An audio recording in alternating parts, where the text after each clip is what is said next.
할렐루야. 나훔을 보겠습니다. 나훔.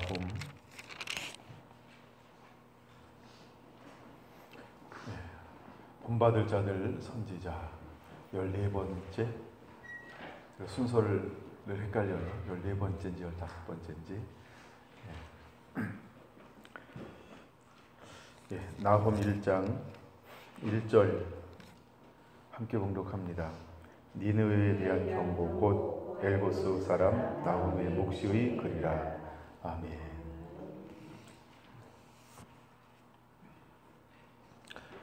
성령이 임하시면 꿈을 꾸고 환상을 보고 예언하리라 라고 말씀했습니다.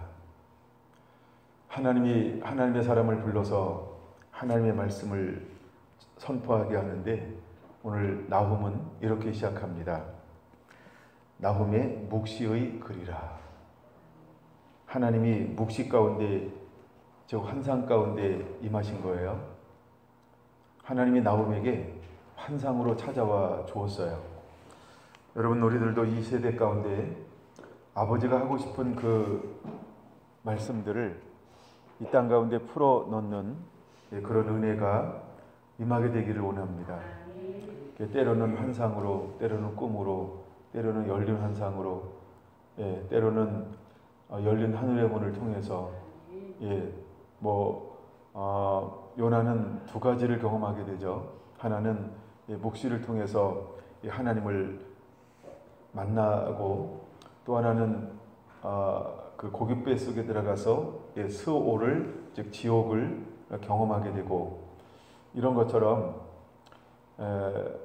하나님은 많은 어떤 이런 요소들을 통해서, 초자연적인 영역을 통해서 말씀하시는 하나님인 것을 볼 수 있어요. 오늘 우리가 이 세대가 악하다라고만 말하지 말고, 이 악한 세대 가운데 하나님의 음성이 필요한 이 시대 가운데도 하나님이 무엇으로 말씀하실까요?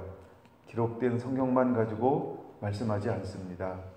기록된 성경을 우리에게 더 풀어주기 위해서, 예를 들어서 다니엘에게 하나님이 그 다음에 되어지는 것을 보여주기 위해서 이미 그에게 주었던 그 모든 그 시대에 10배나 뛰어난 것 가지고도 하늘의 것을 담아낼 수가 없어서, 그가 기도하기로 작정하는 그 순간부터 지혜와 총명을 주려고 가브리엘 천사를 보내었고, 그가 와서 지혜와 총명을 준 다음에서야 마지막 때 되어질 일들에 대한 계시를 환상 가운데 하나님이 보게 하셨고, 그것을 담아내게 하셨던 것처럼, 모든 성경은 하나님의 감동으로 된 것인데, 이 감동으로 된 것을 우리가 받아내기 위해서 정말 우리에게 무엇이 필요할까요?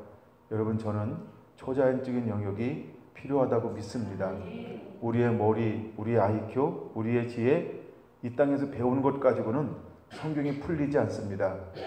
여러분, 우리가 도서관에 가서 앉아 있어서 10년, 20년, 30년 보이면 말씀이 풀어질까요? 풀어지지 않습니다. 영으로 된 것은 영인 것입니다. 영으로 된 것은 영으로 풀어야 되는 것입니다.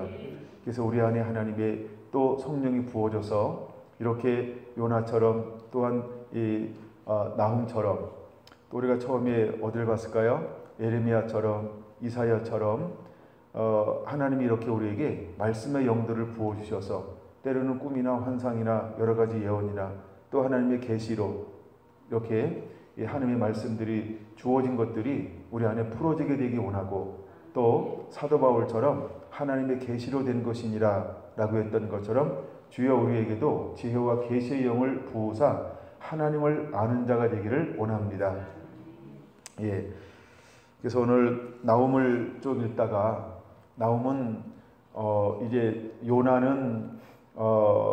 선지자는 하나님이 니느웨를 얼마나 하나님이 사랑하는가, 또 하나님이 열방 인류를 얼마나 사랑하는가를 보여주고 있다고 한다면, 나훔은 똑같이 하나님께서 얼마나 니느웨를 사랑하는가, 또 열방을 사랑하는가, 그리고 하나님께서 유다를, 즉 이스라엘을 하나님이 얼마나 사랑하는가를 보여주고 있는 것이 나훔인 것입니다.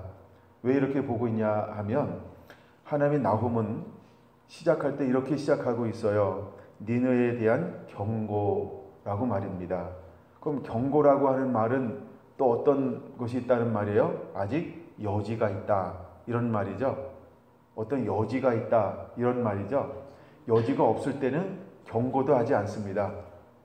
근데 경고한다 이 말은 뭐냐 하면 너 한 번만 더 하면, 너 조금만 더 하면, 너 아니면 뭐 일일이만 더 하면 뭔가 이런 여지가 있다는 거예요. 여지. 예. 그런데 이번에는 긍휼이 많은 것이 아니고 이번에는 하나님이 진노가 많아요. 요나 선자를 파송할 때는 하나님께서 악독이 하나님 앞에 상달되었다라고 했어요. 그때도 악독이 굉장히 많았어요. 근데 하나님이 그 가운데 무엇을 봤어요? 남은 자, 즉 좌우를 분별치 못하는 12만 명을 보았어요. 그리고 많은 가축들도 아끼셨어요. 근데 이번에는 거꾸로, 이번에는 악독이 내게 상달된지라 이렇게 말하지 않아요. 2절 말씀을 같이 한번 읽어볼까요? 여호와는 질투하시며 보복하시는 하나님이시니라. 여호와는 보복하시며 진노하시되 자기를 거스리는 자에게, 여호와는 보복하시며 자기를 대적하는 자에게 진노를 품으시며 라고 말씀하고 있어요. 그러면 이제 하나님께서 기회 주고 또 기회 주고 또 기회 줬는데, 그러면 이 열방, 특별히 니느웨는 어떤 것을 택하여 그 길을 걸어가고 있다라고 말씀하고 있는 걸까요? 여기는 그게 두 가지로 말씀을 하고 있는 것을 발견할 수 있어요. 첫째, 자기를 거스리는 자였다는 것이고요. 두 번째는요, 자기를 대적하는 자였다라고 하는 거예요. 끊임없이 하나님의 선지자를 보냈어요. 하나님의 사람들을 보냈어요. 그럼에도 불구하고 니느웨는 뭘 했냐 하면 여호와 하나님을 거슬렸고 여호와 하나님을 대적하는 위치에 서게 되었다는 거예요. 그래서 이제는 단순히 그 악독이 하나님 앞에 상달된지라가 아니고 처음부터 시작할 때 뭐라고 말하냐면 너 경고야 이렇게 시작하고 있다라고 하는 거예요. 그러면서 하나님이 어떤 하나님인지를 보여주고 있냐면 3번이나 이런 단어가 기록되어져 있어요. 2절에 보복하시겠다, 보복하시겠다. 하나님은 보복하시는 하나님이라고 기록되어져 있어요.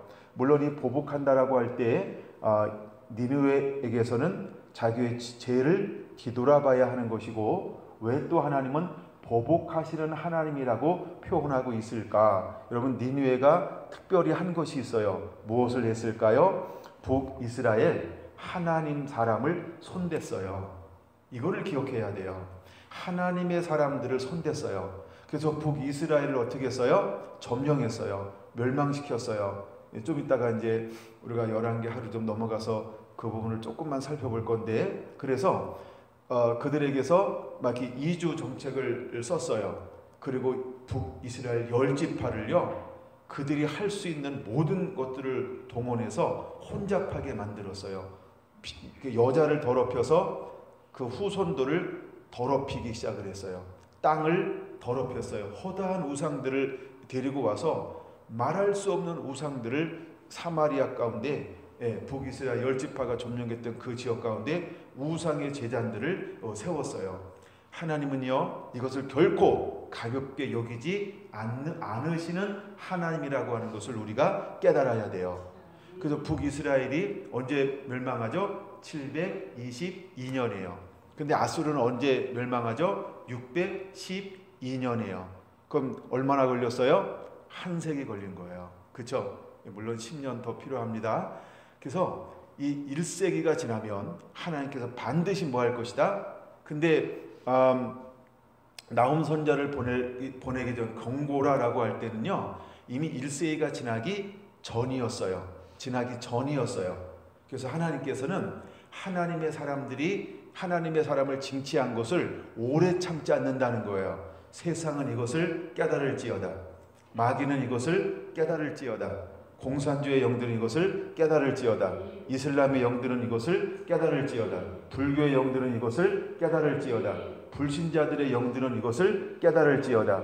많은 사람들이 이것을 깨닫지 못함을 통해서 교회를 공격하는 거고 하나님의 백성들을 억압하고 압제하고 빼앗는 거예요. 예, 그럴 때 하나님의 사람들이 어떻게 그 상황 가운데서 행동하는 것인가, 오늘 이 부분을 통해서 한번 은혜를 나누어 보려고 합니다. 준비됐나요? 예, 준비하시면 될 것 같은데, 할렐루야. 열왕기하 17장을 볼 거예요. 이제 열왕기하 17장을 보겠습니다. 1절, 유다의 왕 아하스 제12년에 엘라의 아들 호세아가 사마리아에서 이스라엘 왕이 되어 9년간 다스리며, 자, 호세아는 이제 북이스라엘의 마지막 왕이에요. 마지막 왕입니다. 그래서 왕의 19대 왕 호세아, 이렇게 표현할 수 있습니다.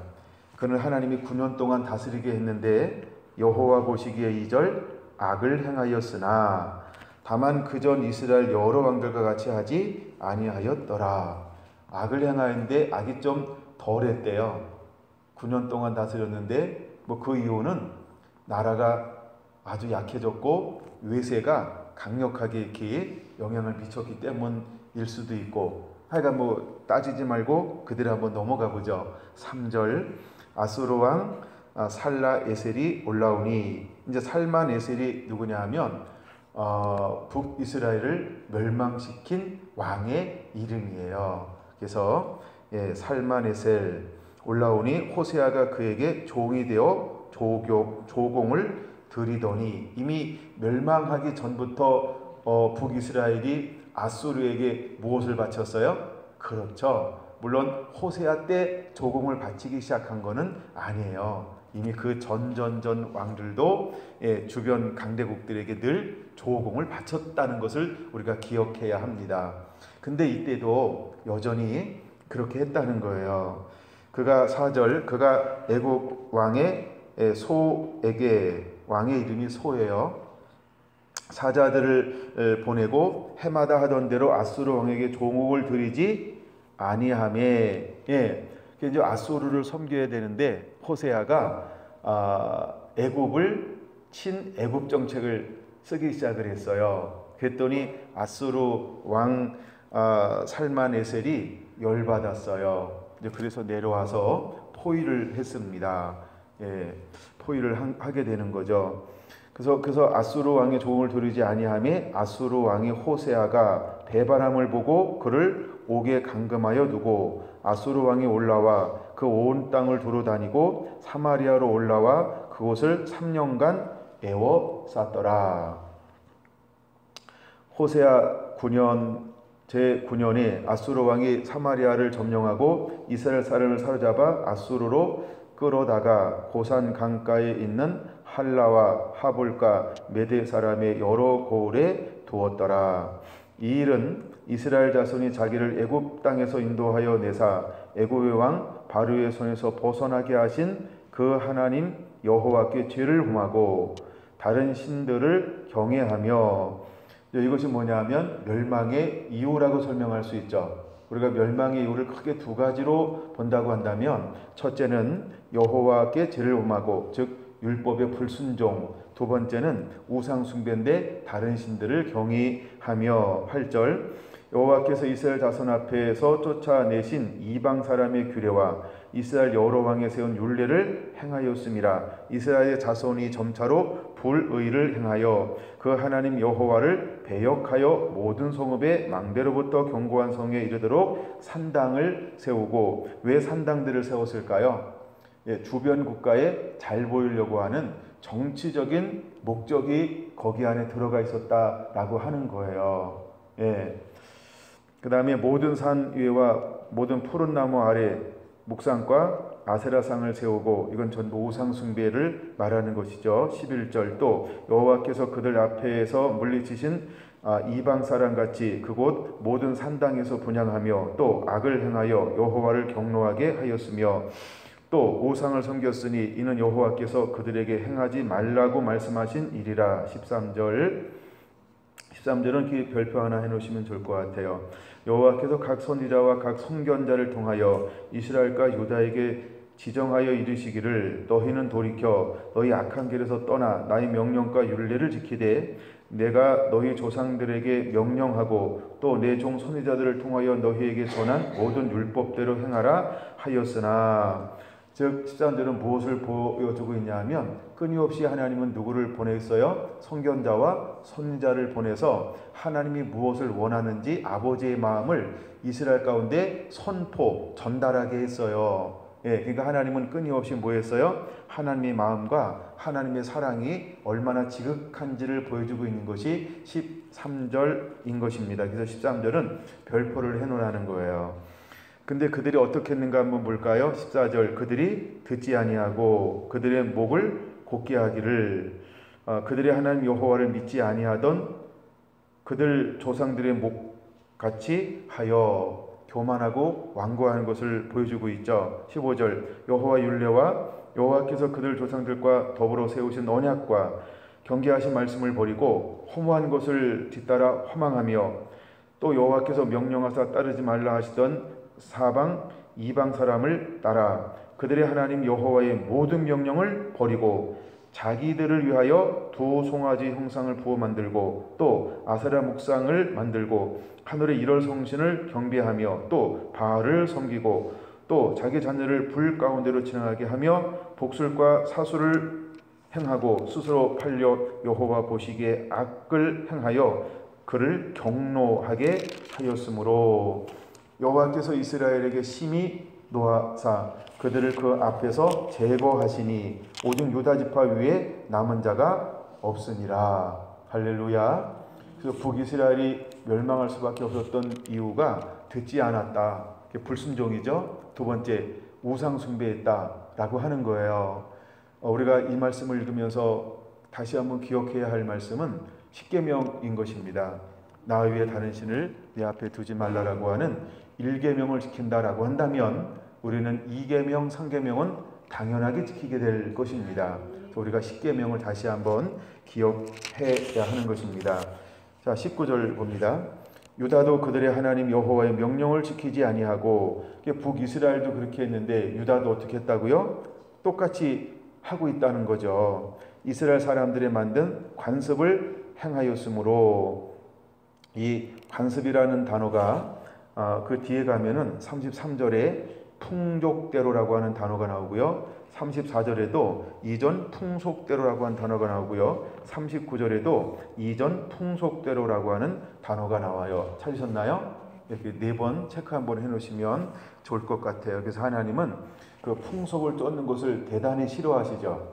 혹시 그 34절 옆에다가 예레미야 18장 3절, 30절, 20장 23절 이렇게 예레미야가 레위기예요. 레위기 18장 3절 지난번에 말씀 나눌 때 다 찾아보았던 거예요.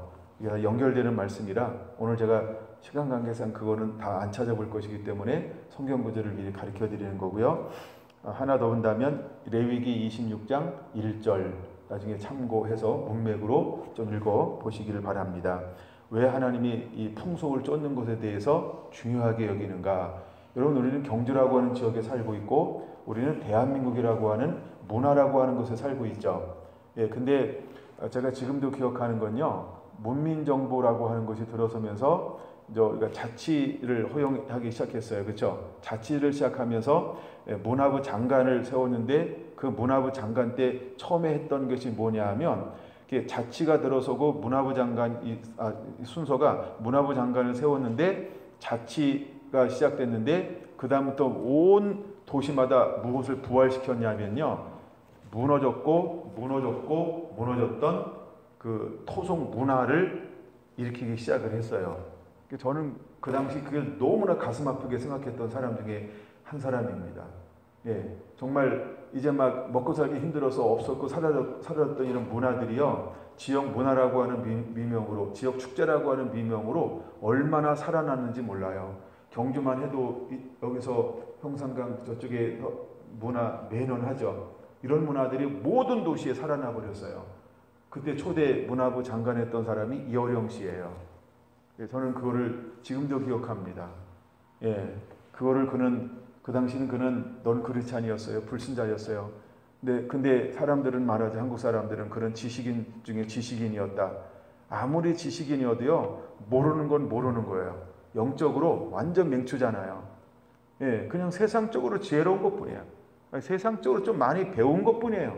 근데 영적으로는요, 하나님이 경노하고 진노할 만한 일을 아무 꺼리낌 없이 행했던 사람이었다는 거죠. 물론 지금은 이제 회심하고 여러 가지 있지만 뭐 지금 걸 따지는 건 아니니까. 그래서 약간 그런 게 우리 한국에 시작되었다는 것도 여러분들이 한번 추적해 볼 만한 것입니다. 그런 것처럼 북이스라엘을 말할 때 늘 누구의 죄를 말하죠? 여로보암의 죄, 이렇게 말합니다. 여로보암의 죄가 여러 가지가 있는데 그 중에 하나가 뭐냐면 송아지 우상을 만들어서 부엘사바에서 당까지 이 신상을 세워서 섬겼다라고 하는 거예요. 송아지 우상을 섬겼어요. 그리고 두 번째는요, 예배를 섞어버렸다는 거예요. 레위인들만 제사장이 돼야 되는데 이제는 다른 지파들도 제사장으로 세웠어요. 그래서 경건한 레위인들이 그 북이스라엘 갔다가 얼른 내려왔어요. 유다로 수많은 사람들이 내려왔어요. 예, 여러분 타락할 때에 어떤 일이 벌어지냐 하면 반드시 두 가지가 무너지는데 말씀을 무너뜨리려고 그래요. 그리고 또 하나는 두 번째는요, 우상과 말씀을 섞어버려요. 혼합한다는 말이에요. 그래서 오늘 이 시대에 가장 중요한 어떤 그 성령의 은사 중에 하나가 있다라고 한다면 영적 분별력이라는 거예요. 여러분들이 이제는 다른 은사들도 많이 사모하지만 분별의 은사를 주세요라고, 이 분별력을 달라고 하나님께 많이 기도하시기 바랍니다. 정말로 마지막 때가 되면 될수록 우리 모두에게 절대적으로 필요한 은사가 있다라고 한다면 분별력이라고 하는 것입니다. 근데 많은 사람들이 다 분별력이 있다고 생각할 거예요. 그러나 하나님이 주시는 분별력하고 내가 가지고 있다고 하는 분별력은 달라요. 예를 들어 이런 거예요. 육의 생각과 영의 생각이 다른 것처럼, 또 하나 하나님의 생각과 우리의 생각이 다른 것처럼, 그래서 여러분 우리가 겸손하게 난 아무것도 아닙니다. 하나님 내게 분별력을 주세요. 이게 훨씬 나아요. 내가 분별력을 가지고 있다라고 여기지 말고 그냥 하나님을 호소하는 게 제일 나아요. 오늘 그거를 좀 더 보려고 합니다. 근데 약간 이걸 읽어봐야 좀 이렇게 이제 나훔을 보고 또 왜 니느웨를 보고 아수르를 보는 것이 좀 더 이해가 될 수 있는 부분이 있기 때문에 열왕기하 17장을 읽고 있습니다. 자, 이제 17장 19절까지 읽었죠. 사람들이 받은 간섭을 행하였으므로 20절 여호와께서 이스라엘 온 족속을 버리사 괴롭게 하시며 노략군의 손에 넘기시고 마침내 그의 앞에서 쫓아내시니라. 이스라엘을 다윗의 집에서 찢어 나누시며 그들이 느밧의 아들 여로보암을 왕으로 삼았더니 여로보암이 이스라엘을 몰아 여호와를 떠나 큰 죄를 범하게 하매 이스라엘 자손이 여로보암이 행한 모든 죄를 따라 행하여 거기서 떠나지 아니하므로 여호와께서 그 종 모든 선자들을 통하여 하신 말씀대로 드디어 이스라엘을 그 앞에서 내쫓으신지라. 그러니까 이스라엘로 보면은 멸망이지만 하나님의 입장에서는 뭐예요? 그렇죠? 말씀에 성취면서 내쫓은 거예요. 우리가 이스라엘 입장에서는 뭐라고요? 멸망이지만 하나님 입장에서는 뭐라고요? 내쫓은 거라는 거예요. 이스라엘 고향이 아수르에 사로잡혀 가서 오늘날까지 이르렀더라. 24절 아수르 왕이 바벨론과 구다와 이하와 하맛과 스발와임에서 사람을 옮겨다가, 이게 굉장히 중요한 거죠. 사람을 옮겨다가 이스라엘 자손을 대신하여 사마리아 여러 성읍에 두매 그들이 사마리아를 차지하고 그 여러 성읍에 거주한지라. 그들이 처음으로 거기 거주할 때 여호와를 경외하지 아니하므로 여호와께서 사자들을 그들 가운데 보내심에 몇 사람을 죽인지라. 자, 이 사람들은 무명의 용사죠. 그럼 이 사람들은 순교자의 반열에 다 들어가 있지 않을까요?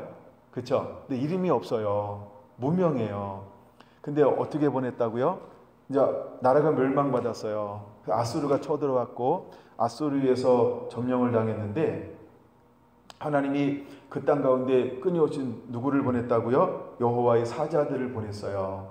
근데 그들은 다른 문화를 가지고 있었잖아요. 그래서 하나님을 경외하라고 하는 하나님의 말씀을 선포했는데 알아듣지 못하고 오히려 양심에 거슬리니까 그들을 때려 죽였어요. 그 다음 거 26절 그러므로 어떤 사람이 아수르 왕에게 말하여 이르되 왕께서 사마리아 여러 성읍에 옮겨 거주하게 하신 민족들이 그 땅 신의 율법을 알지 못하므로 그들의 신이 사자들을 그들 가운데 보내매 그들을 죽였사오니 이는 그들이 그 땅 신의 법을 알지 못함이니이다 하니라. 아멘. 자, 그들의 신이 사자들을 보냈다. 누가 보냈다는 거예요? 여호와 하나님이 보냈어요. 그럼 하나님이 어떻게 보냈을까요? 묵시를 주거나 계시를 주거나 환상을 주거나 하여간 말씀을 부어서 하나님이 보내신 거죠. 동의하십니까? 근데 그들이 알아듣지 못함을 통해서 죽였더라. 여러분 성경에 이렇게 정말 무명의 용사들이 기록되어져 있다는 거예요. 예, 그 다음 27절 아수르 왕이 명령하여 이르되 너희는 그곳에서 사로잡아온 제사장 한 사람을 그곳으로 데려가되 그가 그곳에 가서 거주하며 그 땅 신의 법을 무리에게 가르치게 하라 하니. 자, 그래서 그 땅에서 잡아온 제사장을 한 사람 보냈어요. 근데 이 제사장이 어떤 제사장이었을까요? 율법을 알까요? 말씀을 알까요? 하나님 온전히 경외하고 두려워할까요? 아니라는 거예요. 그렇죠? 예, 이미 제사장도 타락했고 고관들도 타락했고 백성들도 타락했고 왕도 타락하고 우리가 앞에 부분 쭉 보면 그 부분에 소개가 되어지는데 이처럼 제사장도 타락했어요. 근데 어쨌든 하여간 누구를 보내요? 정치적 제사장을 보낸 거예요. 근데 제사장을 보냈지만 그가 역할을 다 할까요? 목숨을 걸까요? 전부를 걸어서 자기 그 권위, 어떤 권세, 자기 힘 이걸 가지고 영향력을 발휘할까요? 그렇게 하지 못하는 것을 볼 수 있어요. 왜 그런가 하면 이제 이게 정치적인 목적으로 보낸 것이기 때문에 그래요. 그래서 우리가 27절, 28절, 29절을 보면 겉과 속 이렇게 한번 봤으면 좋을 것 같아요. 겉으로는 뭐 했어요? 제사장을 보내서 마치 그 열 지파, 즉 북이스라엘이 섬겼던 그들이 섬겼던 신의 율법과 법도를 가리키고 전파하도록 사람을 세운 것처럼 보여요. 근데 정치적으로는 뭐예요? 전혀 그렇지 않아요. 그 다음 거 한번 볼까요? 28절에요. 이에 사마리아에서 사역하여 간 제사장 중 한 사람이 와서 베델에 살며 백성에게 어떻게 여호와를 경외할지를 가르치더라. 그러나 각 민족이 각기 자기의 신상들을 만들어 사마리아 사람이 지은 여러 산당들에 두되 각 민족이 자기들이 거주한 성읍에서 그렇게 하여 바벨론 사람들은 숫꽃분옷을 만들었고 굿 사람들은 네르가를 만들었고 하맛 사람들은 아시마를 만들었고 이와 사람은 님하스와 다르닥을 만들었고 부발 와임 사람들은 그 자녀를 불살라 그들의 신 아드람멜렉과 아남멜렉에게 드렸으며 그들이 또 여호와를 경외하여 자기 중에서 사람을 산당의 제사장으로 택하여 그 산당들에게 자기를 위하여 제사를 드리게 하니라. 그러면 세웠던 제사장이 역할을 감당했다는 거예요? 안 했다는 거예요? 안 했다는 게 32절 마지막 부분에 나오죠. 오히려 그들은 그 세운 제사장들 무리를 어떻게 사용했어요? 자신들을 섬기는 제사장으로 이렇게 쓰고 있다는 거예요. 이게 가능한 일입니까? 그러니까 이건 뭐라고요? 정치적 쇼요. 이게 정치적으로 하는 거예요. 이걸 오늘날로 말하면 뭐라고 표현할까요? 언론 플레이. 보여주기식이라는 거예요. 보여주기식. 보여주기식이요. 그래서 겉과 속이 다른 것을 알아야 돼요. 그래서 그들이 먼저 이렇게 이민 정책을 써서 수많은 사람들을 이스라엘 가운데 이주시켜서 어떻게 했어요? 신상들을 가지고 오게 만들었어요. 마치 아합 때 이세벨이 신상들을 가지고 왔던 것처럼 신상들을 가져왔어요. 솔로몬이 수많은 여인과 결혼하면서 그들이 뭘 가져왔어요? 자기 신들을 가져왔던 것처럼 똑같이 아수르가 이런 정책을 써서 하나님의 땅을 혼잡하고 음란하고 더럽게 만들었어요. 근데 하나님이 이것을 어떻게 했다? 기억하신다는 거예요. 여러분, 그것을 기억해야 합니다. 하나님은 이것을 기억하신다.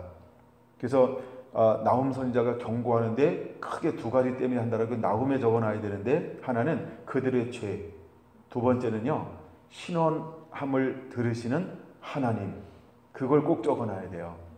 하나님은 신원하는 것을 들으시는 하나님이라는 거예요. 그래서 우리가 아까 말했던 것처럼 교회 밖에 있는 불신자들이 아니면 불교나 아니면 어떤 다른 세력이나 또 다른 이념이나 이런 사람들이 교회를 공격하잖아요. 승리하고 이기는 것처럼 보여요. 아수르가 승리하고 이기는 것처럼 보였잖아요.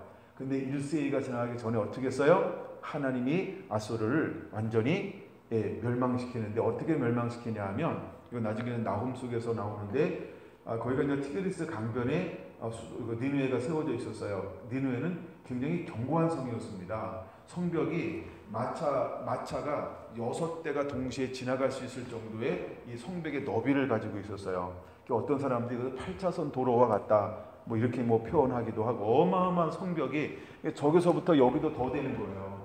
그렇게 성벽이 막 두껍고 천혜의 요소였죠. 천혜의 하여간 그런데 하나님이 멸하기로 작정하고 진노하시니까 어떻게 했어요? 완전히 하루아침에 무너져 버리는 거예요. 근데 그 땅이 1845년 연극의 어떤 고고학자에 의해서 니느웨 지역이 발견이 됐어요. 그래서 역사에서는, 이건 이제 역사입니다. 역사는 니느웨가 있었냐 없었냐 이제 이런 걸 했는데, 하여간 그래서 1845년에 영국의 어떤 고고학자에서 발굴이 되기 시작을 했어요.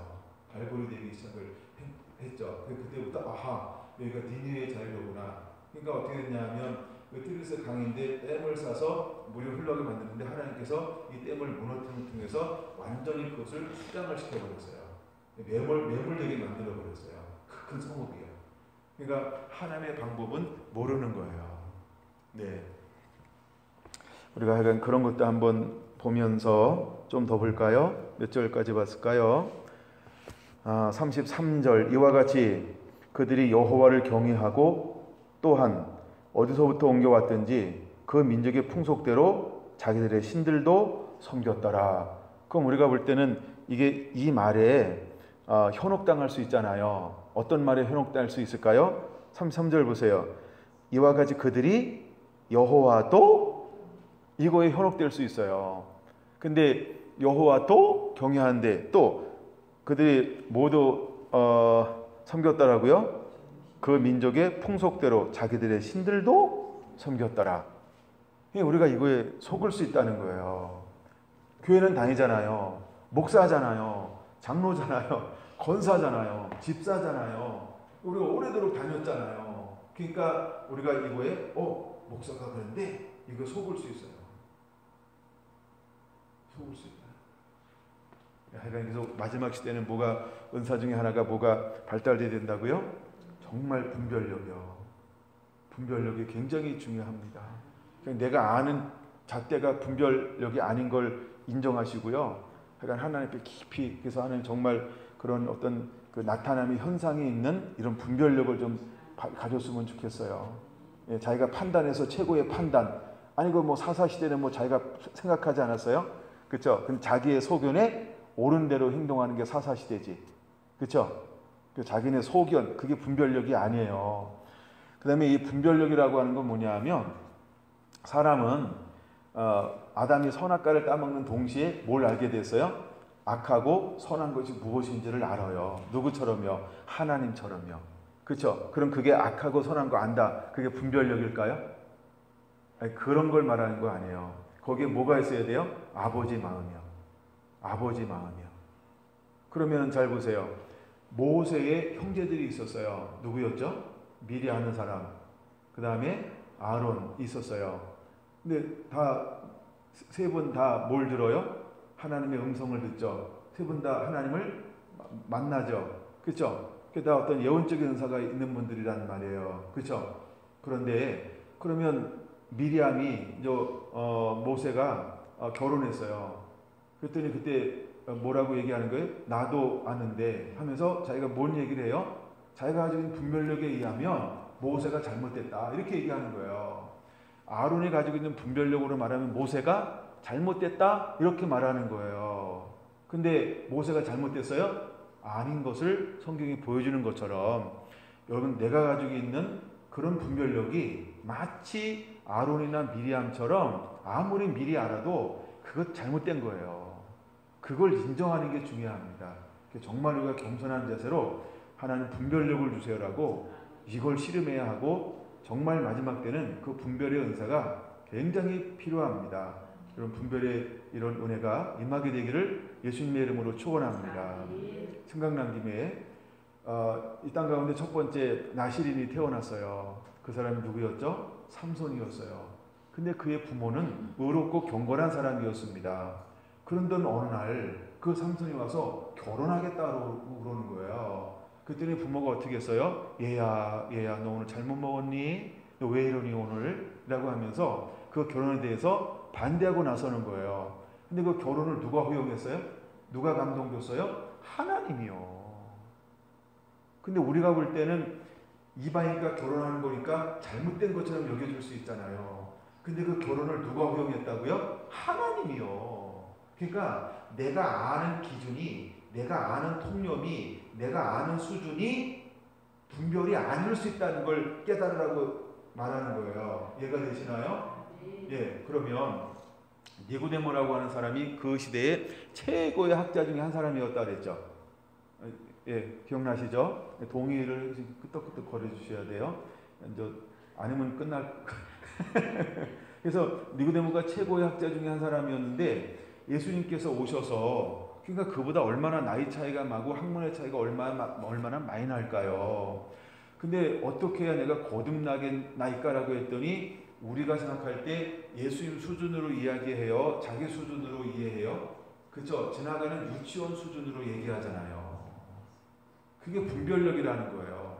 그러니까 그 당시에 최고의 학문을 가지고 있는 사람이 거듭남을 이해할 때 어떤 수준으로 이해해요? 내가 엄마 뱃속에 들어갔다 나와야 되니까라고 하는 정말 하준이가 물을 듯한 이런 얘기를 하잖아요. 근데 그 시대의 최고의 학자 중에 한 사람이니까요. 여러분, 우리가 가진 분별력, 세상의 최고의 지성인, 그것 가지고 우리가 하나님을 안다라고, 모든 학문을 다 안다라고 그렇게 하지 마세요. 그게 교만일 수 있어요. 여러분, 정말 시대에요.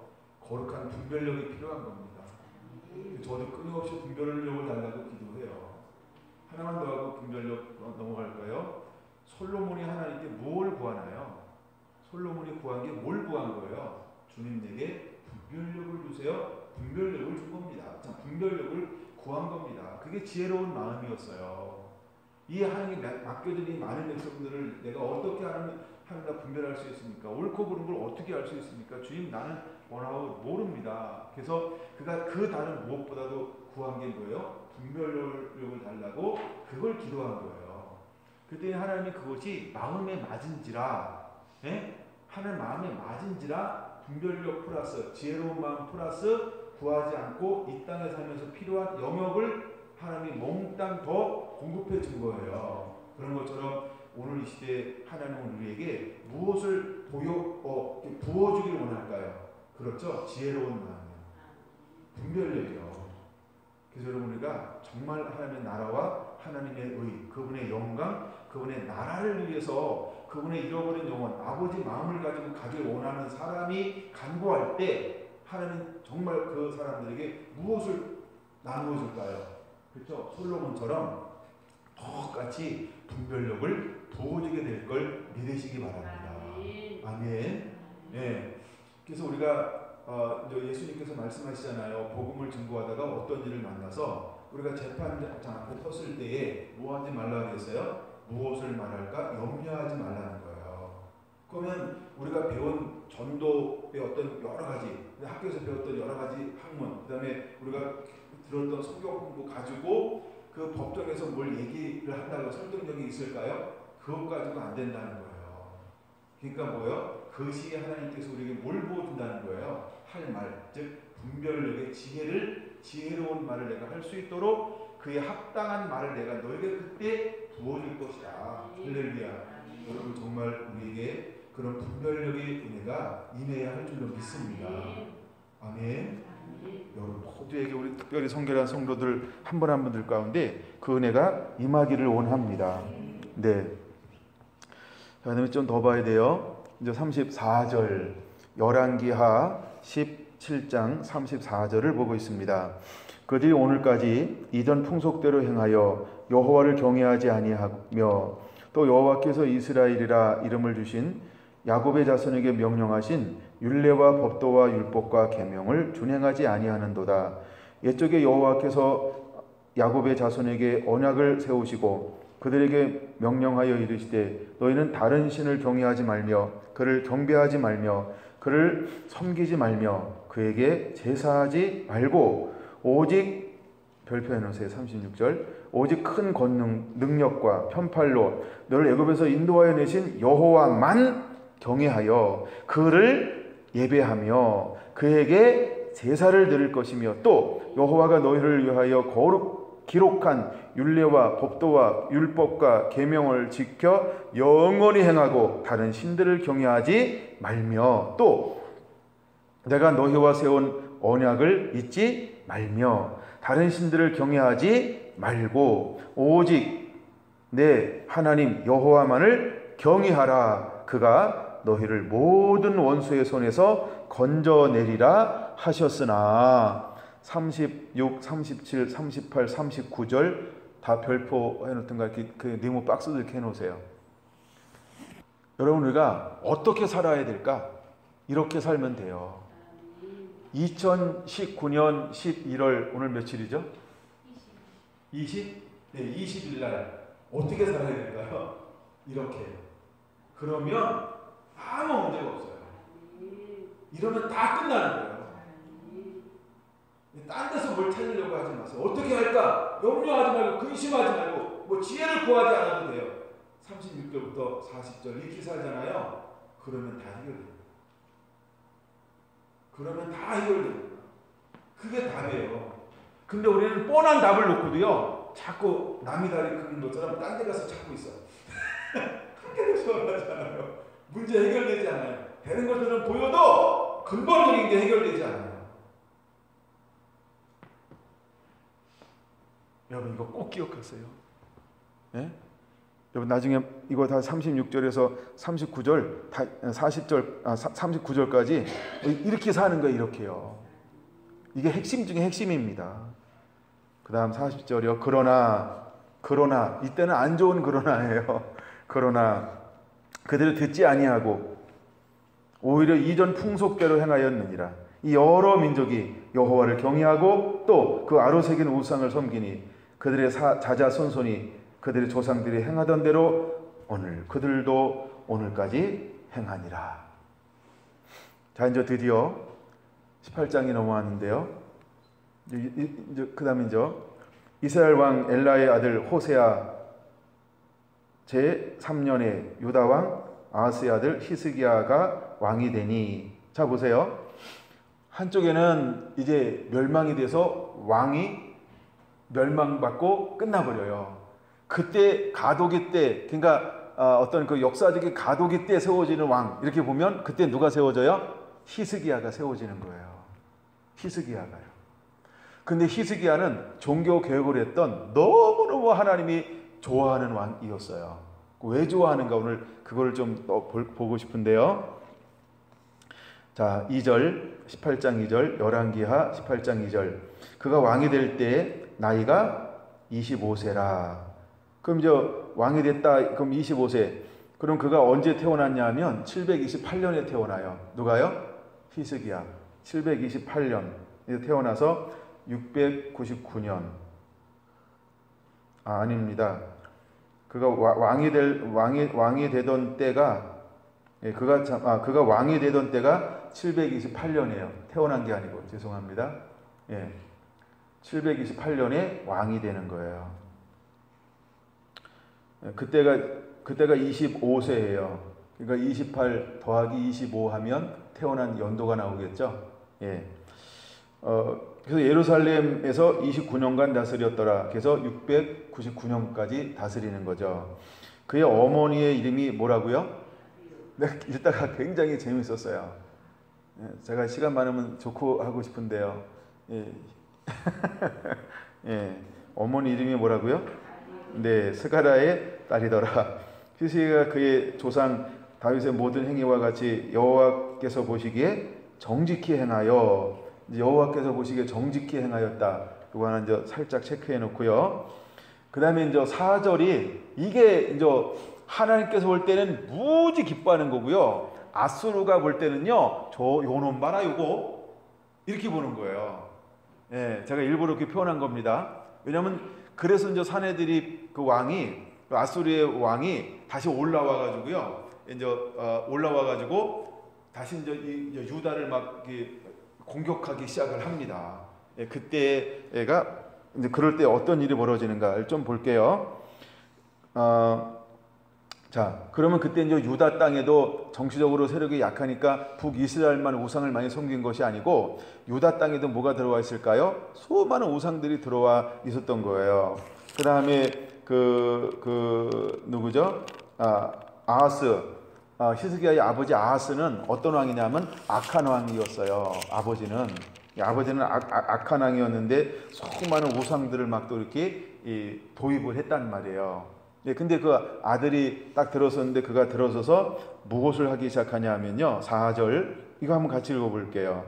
그가 여러 산당들을 제거하며 주상들을 깨뜨리며 아세라 묵상들을 찍으며 모세가 만들었던 놋뱀을 이스라엘 자손이 이때까지 분향하여 부수고 느후스단이라 일컬었더라. 네, 그냥 이건 노조각이야. 그냥 그렇게 보라는 거죠. 예, 그러니까 이걸 한마디로 말하면 우상 제거예요. 근데 우상을 제거하는데 왜 사내들이 열받았을까요? 네? 오시아의 왕이래.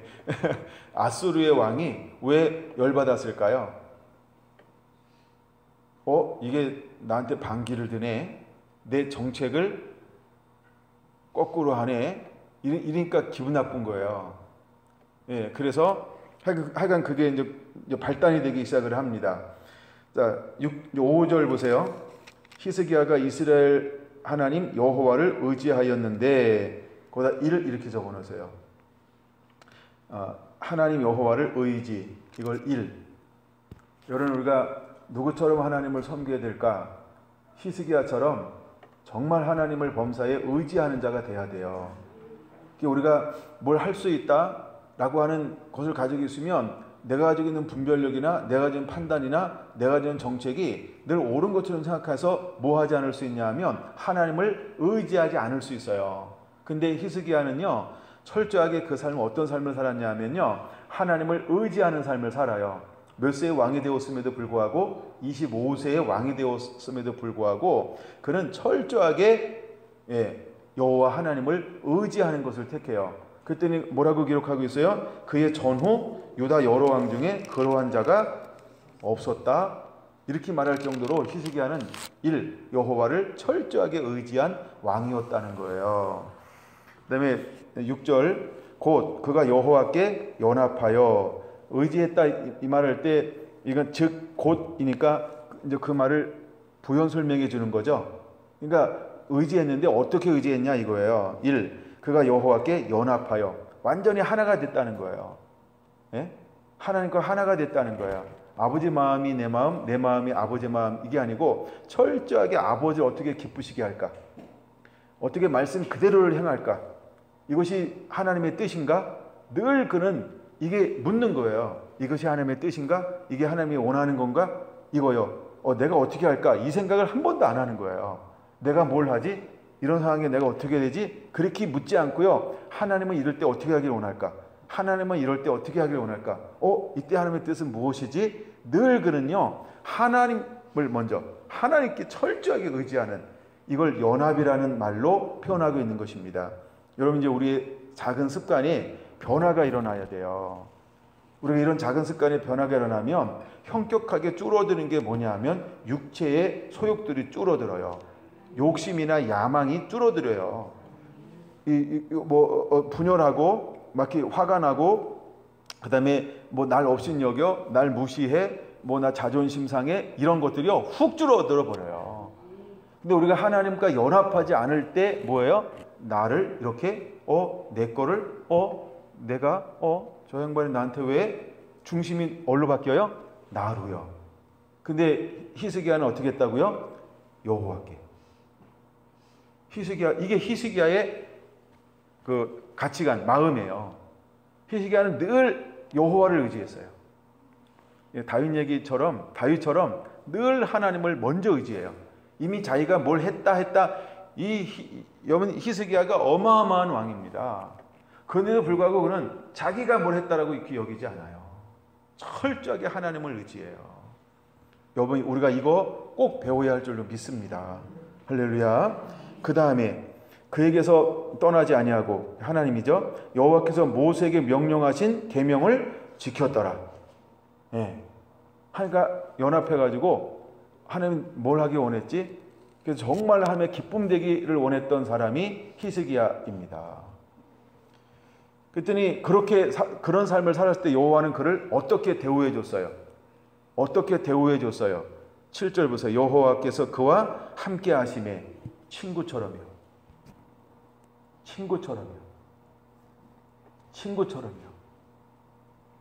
여호와께서 함께 하심에. 그 다음 단어 너무 멋있는 단어죠? 같이 읽을까요? 그가 어디로 가든지 형통하였더라. 아멘. 그러니까 우리가 히스기야를 배워야 돼요. 여러분들 시간 나서 히스기야는 어떤 왕인가 찾아보실 분은 찾아보고, 묵상할 분은 좀 더 묵상하면 좋을 것 같아요. 저도 오늘 이 말씀을 쭉 읽으면서 나훔 공부하다가 아수르 배경 공부하다가 이거에 빠져가지고 계속 이 다음 거 공부하다가 나훔을 제대로 못 봤어요. 이야. 근데 하여간 너무 이게 제 마음속에 오늘 감동이 되는 거예요. 히스기야가 정말 멋있는 왕이로구나. 정말 이렇게 멋있는 사람이었구나, 히스기야가. 하여간 이 부분은 너무너무 멋있는 거예요. 이 부분은 너무너무 멋있어요. 그는 여호와를 의지하는 사람이었다. 그는 여호와께 연합한 사람이었다. 그는 계명들을 그대로 지키는 하나님의 사람이었다. 그때는 하나님이 그와 함께 해주었다. 그랬더니 하나님이 그를 모든 그 범사에 형통하게 했다. 와우. 이런 은혜가 여러분에게 주어지게 되기를 예수님의 이름으로 축원합니다. 할렐루야. 네. 하여간 하나님이 그렇게 세웠습니다. 그런데도 불구하고 쭉 좀 빨리 넘어갈게요. 18장 13절부터 이제 히스기야 왕 제 14년에 이렇게 말하죠. 히스기야 왕 제 14년에 이렇게 말을 합니다. 그럼 728년에서 왕을 세웠으니까 14 빼면은 714년에 이렇게 말할 수 있죠. 714년에 아수르 왕 사렙이 올라와서 모든 유다 견고한 성읍들을 쳐서 점령하며, 이때 이제 사내들이 왕이 기록했던 거기에 보면은 46개의 유다의 견고한 성읍을 이렇게 점령했다, 이런 기록이 있대요. 그리고 마치 이제 이렇게 3년 동안 막 이렇게 둘러싸가지고 개미 새끼 한 마리 안으로 바깥으로 들어가고 나가지도 못하게 하여간 뭐 이렇게 했다, 이런 기록도 있고요. 그다음에 제가 이제 뭘 보고 싶으냐면, 이건 아직 제가 좀 더 묵상을 더 해봐야 되는데, 하여간 그래서 요걸 좀 불러요. 14절, 15절이요. 유다 왕 아하스가 라기스로 사람을 보내어 아수르 왕에게 이르되 내가 범죄하였나이다. 하여간 유다 왕이 그렇게 이제 아수르 왕 앞에 하여간 이렇게 무릎을 꿇는 거죠. 그런 모습을 보이기도 하지만, 나를 떠나 돌아가소서, 왕이 내게 지우시는 것을 내가 당하리이다 하였더니 라고 말을 해요. 아수르 왕이 곧 이제 조공을 바치지 않으니까 군대를 데리고 왔다 그랬잖아요. 그죠? 조공을 바치지 않으니까. 그랬더니 뭘 바치냐면 은 300달란트, 금 30달란트를 정하여 유다왕 히스기야 왕이 내게 한지라. 그때는 내게 하는데 이 왕이 금을 다 거뒀는데 금이 없는 거예요. 그랬더니 어디에 있는 금을 사용하는가? 이건 제가 이제 좀 더 연구를 해보려고 그래요. 연구도 하고 기도하면서 아직 뭐 특별히 제 안에 감동이 온 건 없는데 뭔가 하나 힌트가 하나 딱 온 거는 있어요. 15절 16절이요. 히스기야가 이에 여호와의 성전과 왕궁 곳간에 있는 은을 다 주었고, 어디 있는 은을 타치해 버렸어요? 네, 성전의 은을 타치했다는 거예요. 두 번째, 또 그때 유다 왕 히스기야가 여호와의 성전 문의 금과 자기가 모든 기둥에 입힌 금을 벗겨 모두 아수르 왕에게 주었더라. 어디에 있는 금을 타치했어요? 성전. 그러면 자, 이제 이 일이 다 끝나요. 18장 쭉 넘어가세요. 19장 쭉 넘어가세요. 그러고 이 일이 딱 끝나고 났더니 20장 1절에 갑자기 뭐가 와요? 그때에 뭐요? 그때에 라고 말하죠. 그럼 여기는 언제적 기록이다 이게 나오죠. 몇 년도예요? 700 BC 701년 맞습니까?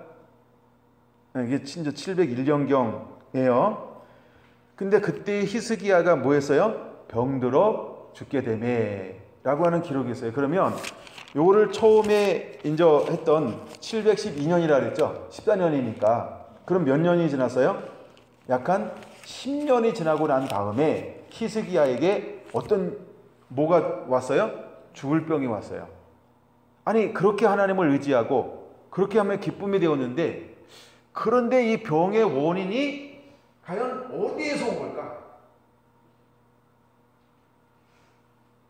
그러니까 이건 좀 더 이미 저한테 뭔가 감동이 있지만 혹시나 또 다른 분들이 이거에 대해서 뭐라고 이야기하나, 원인을 뭐라고 짓는가 이런 거 한번 좀 찾아보다가 시간 관계상 시간이 안 돼가지고 이제 못 찾아냈어요.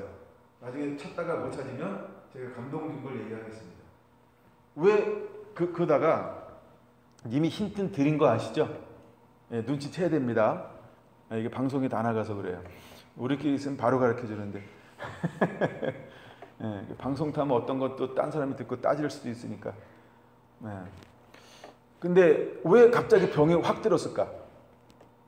그 차이가 이제 10년 정도의 차이가 있죠, 그렇죠? 그런 다음에 병이 들었어요. 근데 병이 들었는데 어떤 병이 들었어요? 죽을 병이 들었대요. 근데 죽을 병이 들었는데 어떤 종괴 같은 게 났나 봐요. 나중에 저 밑에 보면은 7절 보세요. 20장 7절 보면 무화과 반죽을 가져오라 하며 무리가 가져다가 그 상처에 놓으니 나으니라. 그러니까 무화과를 갖다 상처에 발랐다. 어떤 뭐 종기가 굉장히 심했나? 우리가 속에 암이 있다 그러면 무화과를 째가지고 바르고 이러진 않을 거 아니야. 그냥 망고 제 생각이에요. 그래서 혹시 어떤 뭐 종기라든가 밖에 드러난 피부병이라든가 종기도 피부병이니까 하여간 그런 것이 있어서 무화과를 발랐는데 나았다. 이런 거잖아요. 뭐 눈이 멀었는데 침을 탁 빼고 진흙을 이겨 딱 바른 다음에 야 필요한 것을 씻어 이랬더니 어떻게 했더라? 나았더라. 뭐 이런 것처럼요. 어쨌든 하여간 우리가 신비한 거 다 플러스한다 라고 해도 어쨌든 하여간 우리가 종기에 뭘 상처에 뭘 발랐다 라고 나오니까 한번 그렇게 한번 생각을 한번 해보는 거예요. 근데 죽을 병에 들렸어요. 근데 그가 그때 택하는 게 뭐였다? 20장 2절에 보면 기도합니다. 기도 길게 할까요? 짧게 할까요? 이렇게 묻는 의도는 짧기 때문에 묻는 거예요. 그럼 기도한 거 한번 살펴볼까요? 3절 빡식합니다. 시작. 여호와여 구하오니 내가 진실과 전심으로 주 앞에 행하며 주께서 보시기에 선하게 행한 것을 기억하옵소서. 아하! 여호와! 이게 안 나오네 잘. 심히 통곡하였더라 그러니까. 그래서 그가 무엇을 가지고 통곡하는가 보세요. 하나님 앞에 씨름하는가. 내가 진실과 전심으로 주 앞에서 행하였습니다. 내가 여호와 보시기에 선을 행한 것을 기억하여 주시옵소서. 기도가 짧아. 그러니까 정말 히스기야가 여호와 보시기에 얼마나 정직했는지를 보여주고 있는 거예요. 그리고 얼마나 히스기야가 말씀을 가지고 씨름하며 그대로 살아냈는지를 보여주고 있는 것이 이 3절에 그대로 기록되어져 있는 거예요. 그 짧은 한마디에. 그렇죠? 여러분, 우리가 하나님 앞에 어떻게 살아야 할까를 보여주는 거예요. 그러면 히스기야처럼 살아도 뭐 할 수 있다? 병들어 죽을 수 있다. 근데 기도했더니 하나님께서 뭐 하셨더라? 15년을 연장해 주었더라. 그러면 하여간 이렇게 선한 왕인데 하여간 50 몇 세에 죽는다. 54세에 죽는다. 약간 좀 빠른 감도 있지 않아. 물론 그 시대에 또 이렇게 이게 그렇게 또 늦은 것도 아닌데 하여간 뭔가 빠른 감도 없지 않아. 근데 왜 이렇게 하나님 앞에 기뻐하는 왕인데 그냥 고이 들어가도 되는데 왜 죽을 병에 걸려서 하나님이 들어갈까? 그것이 무엇을 건드렸기 때문일 수 있다? 하나님의 성전에 있는 기병들을 건드릴 수 있었기 때문일 수도 있다라고 하는 걸, 이건 제가 좀 더 한번 묵상해 보고 그 다음에 다시 한번 그 부분을 좀 나눌게요. 그 다음에 이제 19장을 하나 더 봐야 되는데 19장을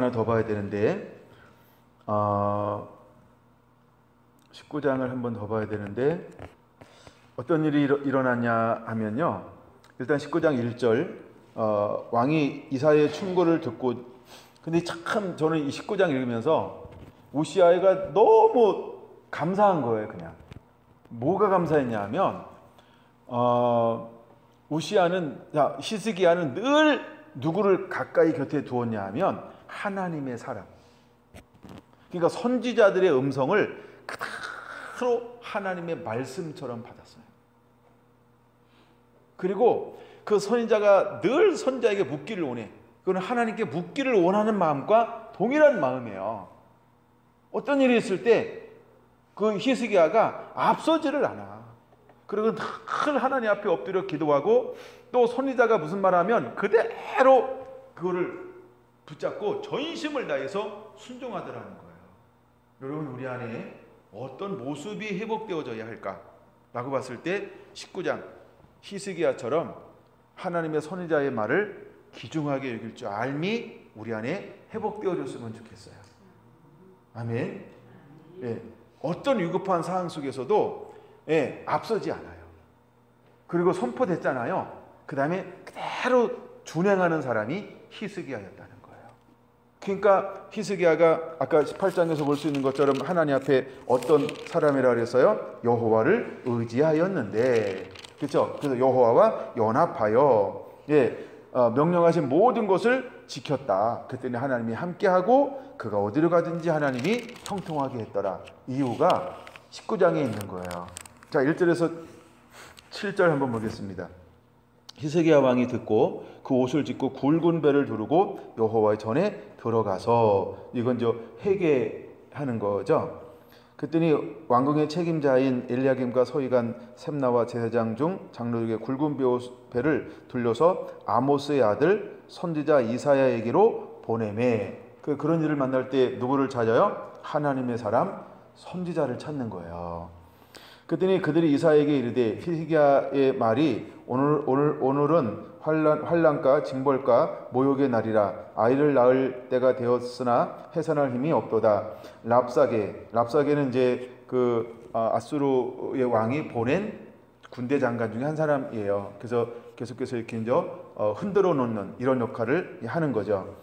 그래서 랍사게가 그의 주 아수르 왕의 보냄을 받고 와서 살아계신 하나님을 비방하였으니, 당신의 하나님 여호와께서 혹시 그의 말을 들으셨을지라도 당신의 하나님 여호와께서 그 들으신 말 때문에 꾸짖으실 듯하니 당신은 이 남아있는 자들을 위하여 기도하소서 하더이다 하니라. 자, 랍사게가 와가지고 혼란하게 만들어요. 정신없이 만들어요. 어지럽게 만들어요. 그래서 막 여호와 하나님을 비방해요. 막 열받게 만들어요. 근데 뭐 하라 그런 거예요? 그와 대항하지 말고 이 하나님의 남은 자들을 구원하실 수 있으니까 하나님 앞에 기도하십시오. 이렇게 권면을 하고 있는 거예요.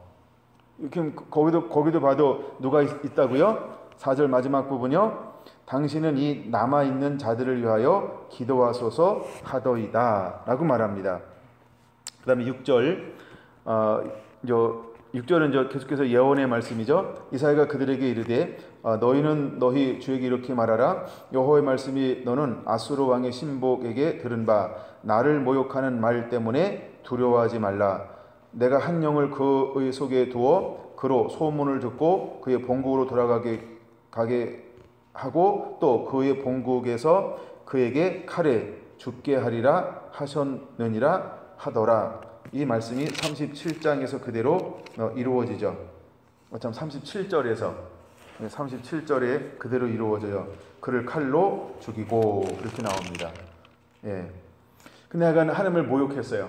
그때 히스기야가 택한 방법이 뭐예요? 하나님의 사람들에게 물었고 그 다음에 하나님의 사람 뭐라 그랬어요? 남은 자들을 위해서 함께 기도하소서 해서 우리의 어떤 정치력이나 어떤 우리의 힘이나 우리가 어떤 걸 하려고 하지 말고 하나님이 택한 방법이 가장 연약한 방법을 택하는 것처럼 보여요. 그게 뭐였어요? 그냥 하나님을 의지하며 기도하세요. 기도하는 법을 택하였습니다. 그 부분을 좀 보여드릴게요. 15절 볼게요. 15절. 그 앞에서 히스기야가 기도하여 이르되 고룹들 위에 계신 이스라엘의 하나님 여호와여 주는 천하 만국의 홀로 하나님이시라. 주께서 천지를 만드셨나이다. 여호와여 귀를 기울여 들으소서. 여호와여 눈을 떠서 보시옵소서. 사내립이 살아계신 하나님을 비방하러 보낸 말을 들으시옵소서. 여호와여 아수르 여러 왕이 가연 여러 민족과 그들의 땅을 항폐하게 하고 또 그들의 신들을 불에 던져 싸우니 이는 그들이 신이 아니요 사람들의 손으로 만든 것 곧 나무와 돌뿐이므로 멸하였나이다. 우리 하나님 여호와여 원하건대 이제 우리를 그의 손에서 구원하옵소서. 그리하시면 천하 만국이 주 여호와가 홀로 하나님이신 줄 알리이다 하니라. 예, 이제 제가 중간에 건너뛴 부분은 여러분들 집에 가서 한번 읽어보시고 문맥으로. 근데 이제 15절에서부터 19절이 기도의 내용이에요. 여러분 기도의 내용에 뭐 근사한 게 들어가 있나요? 아주 일상적인 거죠. 그렇죠? 예, 뭐 근사한 뭐 이런 미사오가 있는 게 아니고 굉장히 일상적인 말이 들어가 있어요. 그럼 우리가 하나님 앞에 기도할 때 어떻게 기도해야 될까요? 그렇죠? 우리가 당하고 있는 그걸 실제로 이야기하면서 하나님이 어떤 분인지를 그대로 하나님 앞에 내가 노래하며 올려드리는 거예요. 그렇게 이제 기도했어요. 선자의 말을 듣고 실제로 기도했어요. 그랬더니 그 위기를 만났을 때 하나님이 어떻게 하시는가 보세요. 20절 아모스의 아들 이사야가 히스기야에게 보내어 이르되 이스라엘 하나님 여호와의 말씀이 내게 아수르 왕 사내립 때문에 내게 기도하는 것을 내가 들었노라. 예, 하나님이 들으셨대요. 와우. 누구 때문에 기도하는 거예요? 사내립이 랍사게를 보내서 그냥 여호와를 비방하고 그 두려워 떠는데 두려워하지 말라. 남은 자들을 내가 기도하라. 그때는 기도했다는 그때는 계속해서 비방하고 막 이 나라를 흔들어 버리는 거예요. 그리고 스스로 막 반항하게 만들고 막 공기가 일어나게 만들고 그다음에 문란하게 만들고 스스로 막 할 수 있도록 중동적이라는 거예요. 랍사게가. 근데 왕이 명령해가지고 뭐였어요? 대꾸하지 말아라. 무슨 말을 대꾸하지 말아라. 그래가지고 이제 잠잠했다는 말이에요. 그 대신 하나님은 히스기야에게 뭘 택하게 했어요? 너는 기도하라. 무엇을? 남은 자들을 위해서. 그래서 히스기야가 여호와께 기도했어요. 그랬더니 여호와 하나님이 그 기도를 어떻게 했더라? 들으셨다는 거예요. 할렐루야. 이제 그 내용이 21절부터 쭉 기록되어져 있는 거예요. 28절까지요. 그 다음에 또 이런 일들이 또 일어났어요. 그러고 난 다음에 이제 기도하고 난 이후에 어떤 일이 실제로 벌어지는가? 35절 이 밤에 여호와의 사자가 나와서 아수르 진영에서 군사 18만 5천 명을 친지라. 자, 이스라엘 사람들이 일어나서 전쟁했어요? 아니요. 여호와의 사자가. 언제? 밤사이에. 그 당시 18만 5천 명이라고 하는 것은요 어마어마한 대군입니다. 그 당시 500명만 와도 엄청난 군대거든요. 근데 18만 5천? 야, 이거 엄청난 군대예요. 근데 하룻밤 사이에 하나님께서 어떻게 하셨어요? 전부 송장이 되게 만들었어요. 거기 송장이라고 나오죠. 36절 아수르 왕 사느립이 떠나 들어가서 니느웨에 거주하였더니 드디어 그 사느립이 어떻게 됐어요? 아들에 의해서 쿠데타가 일어나요. 그리고 죽임을 당하고 무너지게 되어버려요. 뭘 했더니 여호와 하나님의 사람들을, 여호와 하나님을 비방했더니, 끊임없이 올라와서 여호와 하나님을 비방했더니, 이거는 그러니까 하나의 중간에 하나님께서 뭐 한 거예요? 아수르의 왕에게 경고, 또 하나의 작은 경고죠. 예? 우리가 지금 나훔에서 이렇게 넘어온 거예요. 근데 이러한 제약들이 아수르에 쌓였다는 거예요. 그 중에 하나를 지금 본 거예요. 그 중에 하나. 그러니까 이런 제약들이 아수르에 어떻게 했다고요? 쌓였다는 거예요. 그래서 니느웨를 향한 경고라, 이렇게 시작하는 거예요. 그래서 경고를 하는데 하나님 누구를 일으키냐면 그 나훔이라는 사람을 일으켜요. 그리고 하나님께서 묵시 환상을 열어서 되어질 일을 저렇게 보게 하는 거죠. 보게 하는 거예요. 그래서 그에게 경고하고 있어요. 그래서 그들이 어떤 상태에 있는지, 너희들이 어떻게 살아왔고 어떤 죄를 저질렀는지, 그리고 하나님의 사람 이스라엘을 네가 어떻게 대우했는지, 그 다음에 북이스라엘을 어떻게 했는지, 유다를 향하여 어떻게 했는지, 이 죄로 말하여 너는 이제 멸절할 것이다. 멸절할 것이다. 멸절할 것이다. 멸절할 것이다. 하나님이 이것을 보여주는 거예요. 근데 나훔이라는 사람의 이름의 뜻이 있어요. 나훔이 어떤 이름의 뜻을 가지고 있을까요? 위로자라고 하는 이름의 뜻을 가지고 있다는 거예요. 하나님은 뭐 하면서도, 한쪽으로는 심판하면서도 또 한쪽으로는 뭐 하는 거예요? 위로하는 거죠. 근데 여기 마지막이요. 그러면 아수르에게는 멸망이지만 그 다음에 이스라엘이나 유다에게는 무엇인가요? 하나님의 공의하신 하나님, 인자하신 하나님, 긍휼하신 하나님. 할렐루야. 때때로 우리가 고난받는 것처럼 보이지만 하나님은 의로운 사람이 받는 고난도 전부 기억하신다는 것을, 그걸 기억하시기 바랍니다. 여러분들이 복음 때문에 애매하게 고난을 받는다? 그거를 하나님은 전부 보고 있다는 거예요. 누가 어떻게 공격하는지, 누가 어떻게 힘들게 하는지, 누가 어떻게 여러분들을 비난하고 조소하고 멸시하고 무시하면서 압제하는지, 누가요? 나의 하나님. 네? 우리의 하나님이 몽땅 알고 계세요. 그래서 하나님은 어떤 하나님? 신원하시는 하나님. 때가 되면 반드시 그것을 물으신다는 거예요. 그게 무서운 거예요. 신원하시는 하나님. 여러분들이 복음 때문에 당하는 고난이 있을 때 기뻐하고 즐거워하고 감사하며 하나님을 의지하세요. 심판은 내가 하는 게 아니고 누가 하는 거예요? 요 하나님이 때가 되면 그분이 하실 거야. 그래서 우리가 어떤 고난을 당한다 할지라도 그 길을 믿음으로 걸어갈 수 있는 것은 하나님이 나와 함께 하시기 때문이에요. 내가 여호와를 온전히 경외할 줄 안다고 한다면 그는 당하는 환난이나 비난이나 비방이나 조롱이나 멸시나 이런 것 때 많이 반응하지 않을 거예요. 여러분들이 이런 것을 당할 때 처음 당해서 막 부글부글 거릴 수 있어요. 그러면 당하면 당할수록 뭘 키워야 될까요? 이걸 맷집이라고 해요.